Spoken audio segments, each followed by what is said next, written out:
Everyone আসসালামু আলাইকুম। সবাই কেমন আছেন? আশা করি সবাই ভালো আছেন। বরাবরের মতো চলে আসলাম নতুন একটা ভিডিও নিয়ে। তো বরিশালে আসছি আর গুচ্ছা মসজিদ দেখামো না, এটা তো হইতে পারে না। আর গুচ্ছা মসজিদের ভিডিওতে আপনাকে সবাই স্বাগতম। তো ঘরের বার থেকে মাহিন্দায় উঠে পড়লাম, আর এদিকে মূলত বাম দিকে মূলত আছে হলো দুর্গাসাগর। তো দুর্গাসাগর পেরিয়ে আমরা সামনে চলে যাচ্ছি। তো এই রাস্তা দিয়ে মূলত সুন্দরভাবে আপনারা পেয়ারা বাগান যাওয়া যায়, তারপরে এদিকে গুচ্ছা মসজিদ যাওয়া যায়। তো এরকম সুন্দরভাবে, তো যাই হোক না হোক, রাস্তাটা কিন্তু খুবই ভালো লাগতেছিল, চারপাশে সবুজের সমাহার। তো এরকম সচরাচর খুব কম দেখা যায়। রাস্তাটাও মোটামুটি স্মুথ ছিল, তবে একটা জিনিস বলতে হবে, সেটা হলো স্পিড ব্রেকার ছিল প্রচণ্ড পরিমাণ। তো সেটা বলতে হবে, তো এত স্পিড ব্রেকার কেন রাখছে সেটা আমি জানি না। আর এদিকে মূলত যেটা একদম গ্রামীণ পরিবেশ আছে। তো গুট্টা মসজিদের সামনে এসে নামছি। নামার পরে এখন আমরা ভিতরে ঢুকে যাব। তো সামনে কিন্তু লেখা আছে বাইতুল আমান জামে মসজিদ ঈদগাহ কমপ্লেক্স। তো ভিতরে ঢুকে পড়লাম। ঢোকার জন্য কিন্তু কোনো চার্জ নাই। তো ঢোকার পরে সুন্দর একটা মসজিদের দেখা পেলাম। আর এদিকে গাটলা আছে, গাটলার উপরে কিন্তু সুন্দর বাদাম গাছের ছায়া আছে। তো এটা কিন্তু খুবই ভালো লাগতেছিল। আপনাদের কাছে কেমন লাগতেছিল অবশ্যই কমেন্টে জানাতে ভুলবেন না। তো গাটা থেকে নেমেই সুন্দর একটা কিন্তু পরিবেশ, একটা পুষ্করিণীর পাড় থেকে চারিদিকে নারকেল গাছ। তো নারকেল গাছের জন্য কিন্তু খুব সুন্দর লাগতেছিল। তো বরিশালে কিন্তু বিখ্যাত নারকেল গাছ। তো আর নারিকেল, আমরা এগুলো কিন্তু বিখ্যাত। আর পাশাপাশি কিন্তু পেয়ারাও কিন্তু খুব মিষ্টি। আর এবারে আপনাদেরকে একটু চারপাশটা ঘুরিয়ে দেখাই, চলুন দেখা যাক। এদিকে মসজিদটা কিন্তু সামনে থেকে খুব সুন্দর লাগতেছিল, যেহেতু উপর থেকে সূর্য, তো একটু লাগতেছে। তারপর সামনে থেকে আপনাদেরকে দেখাবো, খুব সুন্দর লাগবে। আশা করি আপনারা নৈরাশ হবেন না। তো থাকেন আমাদের সাথে, আপনাদেরকে দেখাইতেছি বরিশাল গুঠিয়া মসজিদ। পাশাপাশি কিন্তু ডেসক্রিপশন বক্সে কিন্তু ফেসবুক লিঙ্ক দেওয়া থাকবে, অবশ্যই ফেসবুক পেজটি ফলো করতে ভুলবেন না।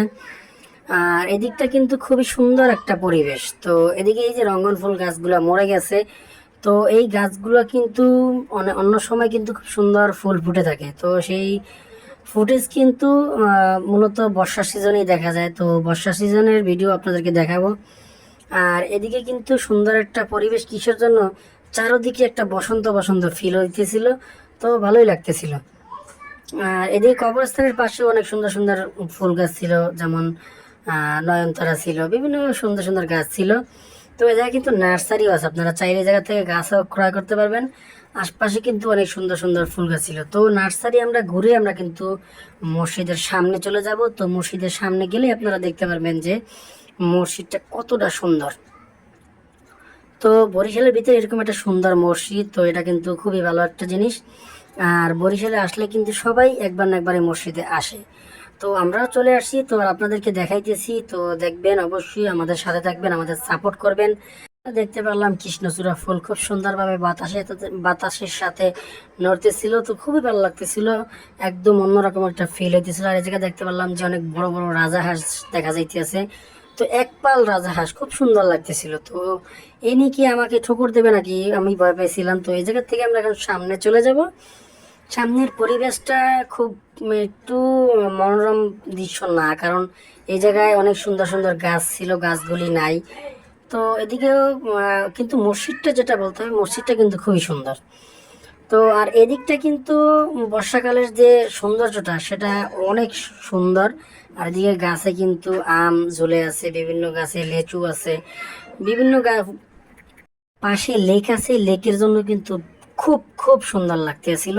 আর এদিকের যে একটা অবস্থা, যে যতই মসজিদই হোক, খুব সুন্দর একটা গ্রামীণ পরিবেশ কিন্তু এ জায়গায় আছে। আর এই যে সামনে যে মাদ্রাসাটা দেখতে পাচ্ছেন, মাদ্রাসায় দেখলাম কোনো ছাত্রছাত্রী নাই। আর এদিকে মসজিদটা কিন্তু আমার কাছে খুবই খুবই সুন্দর লাগতেছিল। আর এদিকে যে সামনে যে বিল্ডিংটি দেখতে পাচ্ছেন, এটা কিন্তু একটা পেট্রোল পাম্প। ও জায়গায় হোটেলেরও সিস্টেম আছে। তো ভিতরে এরকম সুন্দর একটা হোটেল, তো জানি না, তো কোনো সময় যাই নাই। তো দেখা যাক, পরবর্তীতে হয়তো আপনাদেরকে দেখাবো, কোনো টেনশন নাই। আর আপনারা আমাদের সাথে থাকবেন, আমাদের চ্যানেলটি সাবস্ক্রাইব করবেন। পাশাপাশি কিন্তু ইউটিউব চ্যানেলের পাশাপাশি কিন্তু আমার ফেসবুক লিঙ্ক দেওয়া আছে ডিসক্রিপশন বক্সে, অবশ্যই ফেসবুক পেজটি ফলো করতে ভুলবেন না। তো সামন থেকে মসজিদটা আপনাদেরকে দেখাইতেছি, কিন্তু খুবই খুবই সুন্দর। আর এদিকে ঘাস কাটার পরে কিন্তু একটু খারাপ লাগতেছিল, মরা মরা একটা পরিবেশ ছিল। তো এটা একটু ছিল, হয়তো গাছগুলি সুন্দরভাবে আবার হইলে বর্ষাকাল সামনে আসতেছে তখন অনেক সুন্দর লাগবে। এদিকে যে মিনারটা যে খুব খুব সুন্দর লাগতেছিল, আর চারপাশে কিন্তু এত পরিমাণ নারকেল গাছ তারা লাগাইছিল। তো তো এদিক থেকে মূলত বের হওয়ার জায়গা, আর মূলত এই জায়গায় কিন্তু মহিলাদের নামাজ পড়ার সিস্টেম আছে। আর পাশাপাশি আপনারা যে জায়গায় যাইবেন জায়গার সৌন্দর্যটা অবশ্যই রক্ষা করবেন। ময়লা আবর্জনা কিন্তু সব জায়গায় ডাস্টবিন দেওয়া থাকে, ডাস্টবিনে ফেলবেন। আর এদিক থেকে এখন একটু মসজিদের সামনটা আপনাদেরকে দেখিয়ে আনি। আর মসজিদের সামনটা কিন্তু খুব খুব সুন্দর। আর এদিকে দুইটা ঝর্ণা আছে, হয়তো কোনো সময় চলছে কিনা আমি জানি না। তো ঝর্ণাটা দুইটা খুব সুন্দর ছিল, হয়তো যে সময় চলছে। আর এদিকে এন্ট্রেন্সটা খুব সুন্দর। আর এদিকে মূলত চারদিক থেকে ওয়াকওয়ে সিস্টেম দেওয়া আছে ঢোকার সময়। আর ভিতরে যে ব্লকগুলি দেওয়া আছে, ব্লকগুলির মাঝখান থেকে যে ঘাসগুলি হয়েছে, এটা কিন্তু অসাধারণ লাগতেছিল। আর এদিক থেকে কিন্তু সৌন্দর্যটা কিন্তু আরও একদম বেড়ে গেছে। তো যাই হোক না হোক, আমার কাছে কিন্তু খুব সুন্দর লাগছে। আপনাদের কাছে কেমন লাগছে? বর্ষাকালের সৌন্দর্যটা হয়তো আর একটু বেশি লাগে। তো বর্ষাকালে যদি আসি কোনো সময় তো আপনাদেরকে দেখাবো। তো সেজন্য কিন্তু অবশ্যই আমাদের পাশে থাকতে হবে, চ্যানেলটি সাবস্ক্রাইব করতে হবে, বেল আইকনটি চেপে দিতে হবে, বন্ধুদের সাথে শেয়ার করতে হবে। তো এদিক থেকে কিন্তু যে বাদাম গাছ দুইটা আছে, এটা কিন্তু খুবই খুবই সুন্দর লাগতেছিল। আর বাদাম গাছে এত পরিমাণ বাদাম ধরছিল, সেটা হয়তো সবাই খায় না সচরাচর, কিন্তু দেখতে খুব সুন্দর লাগতেছিল। আর এদিকে যে গাডলাটা আছে, এটা একটা ছায়ার একটা পরিবেশ, সুন্দর একটা পরিবেশ। এই জায়গায় বসে একটা সময় কাটানো যায়, এরকম একটা অবস্থা, একদম রিল্যাক্স, খুব সুন্দর হালকা হালকা বাতাস আসতেছিল। তো আমার কাছে ভালোই লাগতেছিল। তো অবশেষে আপনাদেরকে শেষ পর্যায়ে নিয়ে আসলাম ভিডিওর। তো কেমন লাগতেছে অবশ্যই কমেন্টে জানাবেন। আর এদিকে আমরা এখন এই জায়গার থেকে বের হয়ে যাব, লাস্টবারের মতো আপনাদেরকে একটু মসজিদটা দেখাই। তো এই ছিল বরিশাল গুঠিয়া মসজিদ। তো কেমন লাগছে অবশ্যই কমেন্টে জানাইবেন। আর এটা গুঠিয়া, এটা বাইতুল আমান জামি মসজিদ, মূলত সবাই গুঠিয়া মসজিদ বলে। তো বের হয়ে যাচ্ছি, টাটা বাই বাই গুঠিয়া মসজিদ। তো পরবর্তীতে আপনাদেরকে অন্য কোনো ভিডিওতে আপনাদের সাথে দেখা হবে। পাশাপাশি আপনাদেরকে একটু এই জায়গায় যে বিখ্যাত সন্দেশ আছে, সেই সন্দেশের সাথে আপনাদেরকে একটু পরিচয় করায়নি। এটা কিন্তু গঠিয়ার বিখ্যাত সন্দেশ। সেটা কিন্তু চিনিরও পাওয়া যায়, মিঠারও পাওয়া যায়। তো মিঠা বলতে গুড় যেটা বলেন, ওই গুড়ের পাওয়া যায়। তো এই ছিল আজকের ভিডিও। দেখা হবে পরবর্তী ভিডিওতে। ততক্ষণ মতো সবাই ভালো থাকবেন, সুস্থ থাকবেন। আল্লাহ হাফেজ।